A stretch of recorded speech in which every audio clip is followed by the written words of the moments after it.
আচ্ছা চাওক, গোটেই কথাটো হ'ল কি নিৰ্বাচনটো হৈ গ'ল।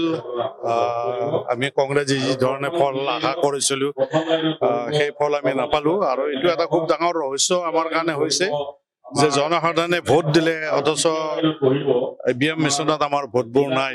এই গোটেই কথাবিলাক পৰ্যালোচনা কৰিবৰ কাৰণে আজি সভাখন আহ্বান কৰা হৈছে। আমি আশা কৰোঁ যে যোগাত্মকভাৱে আগবাঢ়িব আৰু নিৰ্বাচনটোত যিহেতু জনসাধাৰণে এটা ৰায় দিয়া বুলি আমি মানি ল'বলগীয়া হৈছে, আমি এই কথা আমি গ্ৰহণ কৰিছোঁ। আৰু পৰৱৰ্তী সময়ত কংগ্ৰেছে কেনেকৈ অসমৰ জনসাধাৰণৰ বাবে কাম কৰি যাব পাৰে সেই কথাবিলাকো আমি ইয়াত নিশ্চয় আলোচনা কৰিম।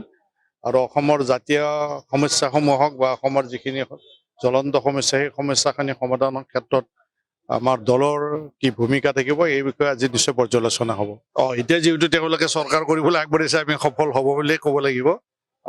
কিন্তু গোটেই কথাটো এতিয়াও আমাৰ কংগ্ৰেছ দলৰ কৰ্মীসকলে বা আমাৰ প্ৰাৰ্থীসকলে বা দলৰ নেতৃত্বই এতিয়াও আমি গোটেই কথাবিলাক গ্ৰহণ কৰিবলৈ অসুবিধা পাইছোঁ। কাৰণ যিভাৱে আমি ভোট ৰাইজে আমাক কংগ্ৰেছৰ সপক্ষে দিছিল সেই ভোটবিলাকৰ সন্দৰ্ভত আমাৰ যথেষ্ট পৰিমাণে সন্দেহ আছে। কিন্তু কিদৰে কি হ'ল এই কথাবিলাক আমি বুজাত যথেষ্ট অসুবিধা হৈছে। আমি আশা কৰোঁ যে এই গোটেই ৰহস্যটো উদ্ঘাটন কৰিবৰ কাৰণেও আমি সক্ষম হ'ম। যিকোনো খবৰৰ বাবে যোগাযোগ কৰক আমাৰ এই নম্বৰত 9181 307 2221।